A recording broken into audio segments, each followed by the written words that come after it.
one of the first things to keep in mind, and thank you, honey, for helping me with this slide, is you want to always just remember that you can always trust in God, lean on your Christian faith first and foremost. Remembering that in the Bible, Christ says, "Do not be afraid," 365 times. So this is one of the biggest pieces of advice that he gives, is to not be afraid. And even if you just can't bring yourself to pray, then saying this to yourself as a mantra, I think, is really helpful, especially with anxiety. So one of the basic things to do when you're homebound is just basic self-care.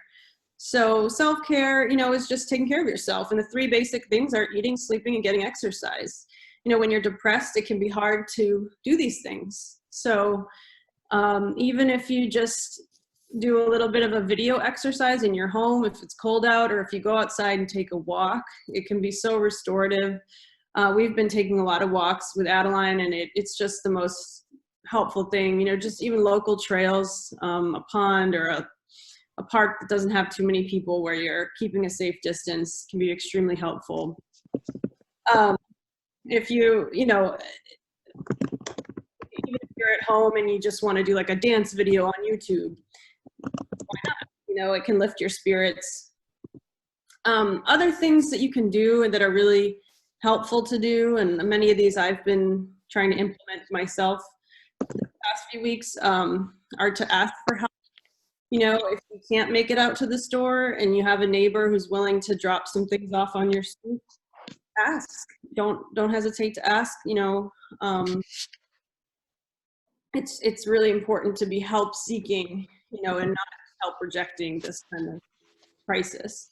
Also, things like just listening to music, like sitting down and listening to music. Sometimes, simple things, working on a hobby, just taking out some paper and some pens and drawing or painting, or on YouTube, there's so many great instructional videos. You can pick something up, order some art supplies online, playing an instrument, any other hobbies that you like. Prayer is a big one, of course, and lighting some candles, taking a bath, things like that, deep breathing, meditation, writing or journaling. And then using technology, calling your friends and family, texting them, video chat, it just pops into your head. This is a time, a lot of people have been saying this, but one of the positives to come out of being quarantined is getting to connect with your friends and family more now, and really be not in person as much, but just through technology. So, and one thing I want to mention is that sometimes when your mood is low, and it can be really hard to do something like this, to like pick up a hobby or read a book, but that's really the time when you most need it, is when you're feeling down. So even just doing something for a short period of time, like 10 minutes, can help just like distract you from whatever you have going on in your mind.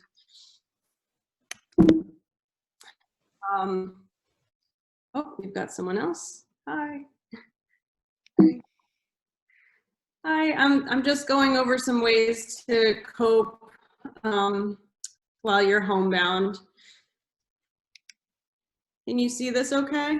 Yes. Okay, great. So we talked about self-care and things to avoid. Really try not to watch too much news or read too much if it's causing you anxiety or depression. Just use it, do it in moderation, get what you need to hear and then step away from it. It can just sometimes just feed those negative feelings and thoughts. Too much social media, same thing. It can be very, can be too much sometimes. So just, use it for positive interactions with connecting with friends and family. But then if it's starting to stress you out, all the things people are posting, just walk away from it. Other things to avoid, excessive alcohol use, drug use, And this includes prescription abuse, prescription misuse. That means using someone else's prescription in the home. You know, if you have a family member staying with you, or you know, or even your own prescriptions, using them for the reasons they were not intended for. So just be mindful of that. You really want to avoid those things. They're not going to help the situation. They're just going to mask it, and it's not a sustainable way to cope. Catastrophic thinking. This is when you start to overthink or ruminate about irrational worst case scenarios. This just creates a lot of anxiety, and it prevent you from taking action, can prevent you from actually doing a healthy coping skill, because you're so caught up in your own mind. And I'm definitely guilty of this.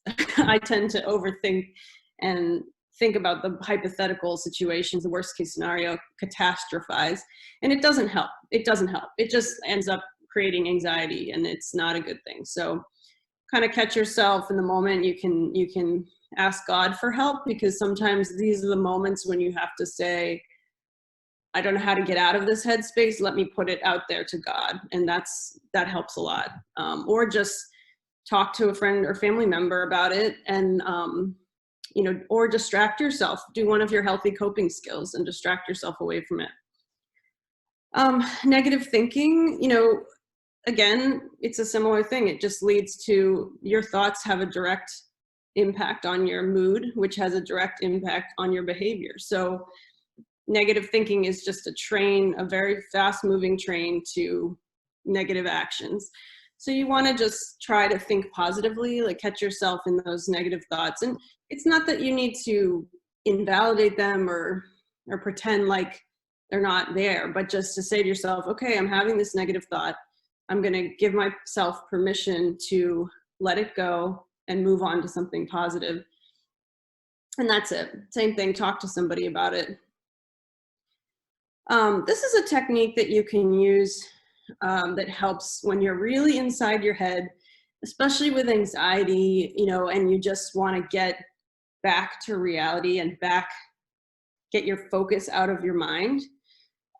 It's called grounding, and it brings you back to the here and now, and it puts you in your 5 senses so that you're basically present, and you're not having that sort of train of anxious thoughts going through your head. You focus on your environment instead of the anxiety, and it allows you to get out of your mind and into your life. So the way that you do this technique is it's very simple. You can sit in a chair, couch, wherever you'd like, and just name 5 things you can see in the room or environment around you. And this might feel like something for little kids, but it's really helpful. So, you know, right now, I can see my dining room table. I can see my husband right here. I can see my phone. I can see the wall and my hand. So you want to just say those 5 things, you know, to yourself or out loud. And then name 4 things you can feel against your body or touch. You know, I can feel the clothing on my body. I can feel hardness of the table, the floor under my feet, the chair I'm sitting on.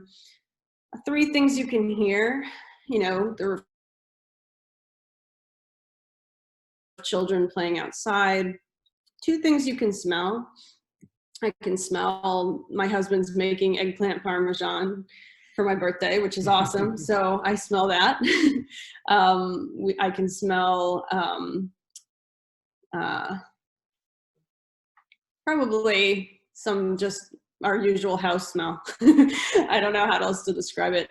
And one thing you can taste, you know, this is probably just the most recent thing that you ate, or, you know, and it sounds funny, but these things just help to bring you back to reality so that you get out of your headspace with the anxiety and just back down to the present moment.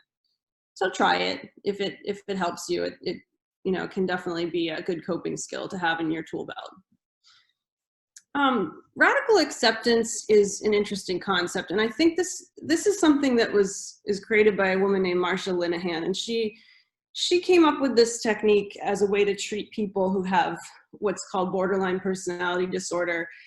And some of these things can be extrapolated and used with a situation like we're going through right now, because, you know, for someone who's borderline, they tend to get very, they have trouble accepting situation for what it is, and they're trying to create, you know, something,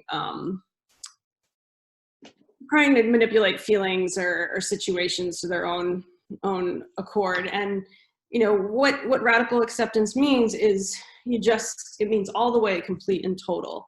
It's accepting in your mind, your heart, and your body. It's when you stop fighting reality. So, you know, for a lot of people, it's more comfortable to reject what's going on right now, or just say, oh, it's going to be over in a few weeks. And, you know, and we don't know. That's the fact of the matter. And you can say that to yourself and say, okay, I don't know what's going to happen. And that's just how it is right now. I don't know how long this is going to last. And I accept that. I have to accept that. And, you know, why do we want to accept reality? Because rejecting reality does not change it. That's very important to keep in mind. You might reject reality all you want. Some people build their entire life around this, but it does not change the reality. It just makes things more complicated for the person rejecting it. So that's why, you know, given the statistics and everything going on, you know, in China and Italy, it's really hard to accept these things. But the more that you can, you know, the more you refuse to accept it, it can actually just make you feel more unhappy, bitter, angry, sad, you know, all these other painful emotions. And accepting what's going on in the world, yes, it might lead to some genuine feelings of sadness and anger and frustration, but what happens once you accept is calmness can come after those difficult feelings. And you never want to say to yourself, don't feel this way, you know, stop feeling this way. You want to say, okay, I'm having this feeling. I accept that I'm having this feeling. I accept this difficult moment, and I'm going to not dwell in it, but just accept it and move on. And that's what radical acceptance really means. So, and maybe Darha, you can talk a little bit about this in terms of Christianity as well, because I'm sure there's some Bible verses that speak to this idea. Maybe Marshall Linehan was Roman Catholic. I'm not sure how much of her faith influenced her, and then the biggest thing, have hope. You know, I put the slide together before I knew about Darha's sermon today, so it was very fitting.